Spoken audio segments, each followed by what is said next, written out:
second my part. So you sit here, I'll come sit. Guys. I think, Minister, you're there. I can see you here.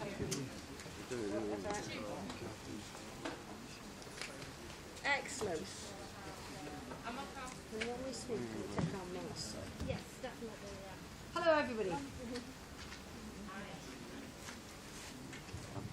Thank you, everybody, for coming. We've worked together as we've recovered from COVID to address climate change as well, and to reinvigorate the work of the World Trade Organization. And climate change, of course, is the greatest challenge that we face across the world today. It was a great honour and responsibility for the UK to host the COP26 conference last November, and it was excellent to see President Buhari leading such a strong delegation. Nigeria presented an impressive energy transition plan, followed by the publication of a groundbreaking Climate Change Act shortly afterwards. Congratulations. Thank you, ma'am. I'm delighted that your government has now endorsed the energy transition plan with its focus on renewables and on creating high quality green jobs. You'll all know that Nigeria still has 85 million people without reliable access to energy. Implementation of the new plan will need to be done in a way that supports those people's needs. And it's vital that the plan is backed by the investment of large sums of institutional capital in Nigeria, like pensions funds and insurance money. So I am very pleased to announce £10 million of UK aid funding today. That's 5.6 billion naira, and that will help to support this. The UK funding will work alongside InfoCredits to reduce the risk for pension and insurance funds when they are investing in energy access projects, from mini grids to cold hubs.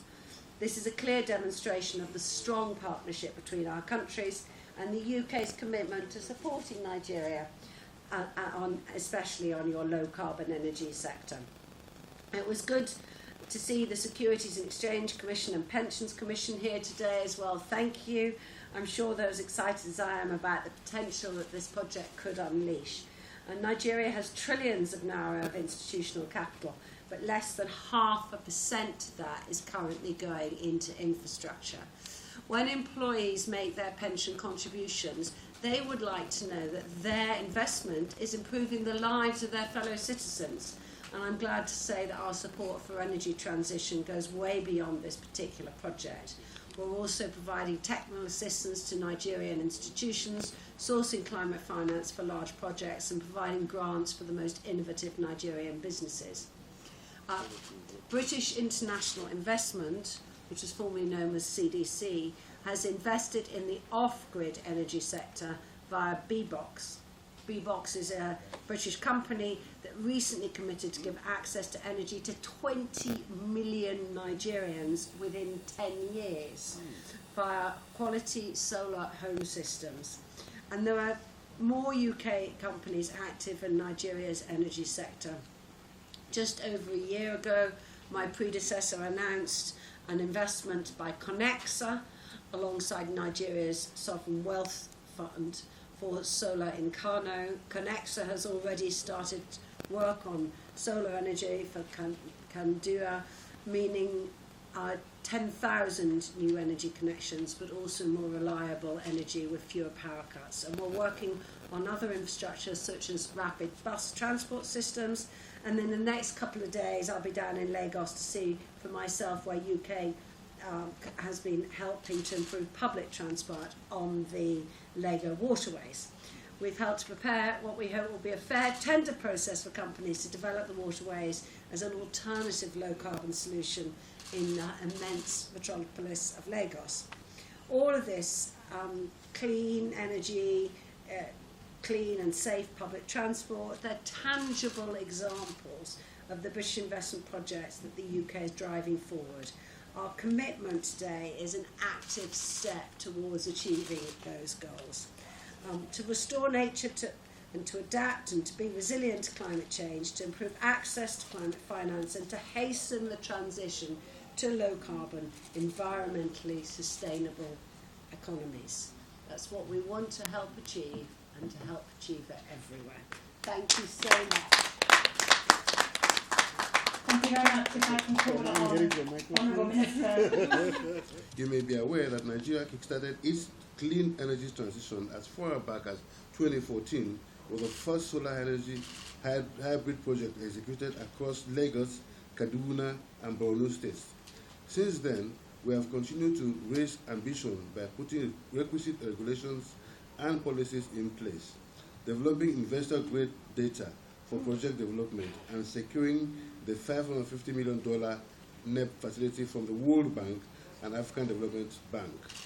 This is currently the largest clean energy access program across the continent of Africa. This trajectory culminated in the development of Nigeria's energy transition plan at the end of 2021 with the support from the United Kingdom government's Energy Transition Council. This plan showed the pathway to an energizing economy and carbon neutrality by 2060 and highlighted the need for additional investment of $410 billion above business as usual over the next 40 years.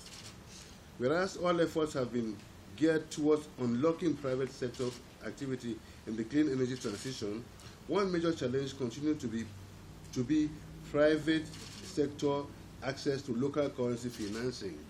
This is where local institutions such as pensions and insurance funds have a key role to play, as only these institutions have the scale of local currency liquidity required to accelerate the transition.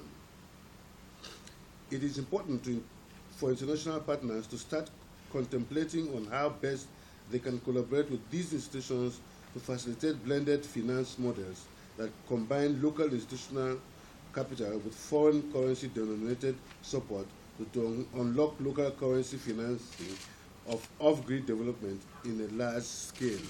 Absolutely right. Thank you for listening, and I hope these remarks have set the tone for a more thought-provoking and action-oriented dialogue. I thank you for coming and thank you very much. Thank you.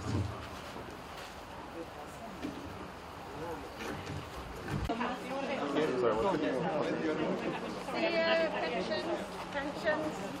We might need to have 2 rows. Yes. This way. Okay. They like this, they like them off. What do you want? Mask on and mask off.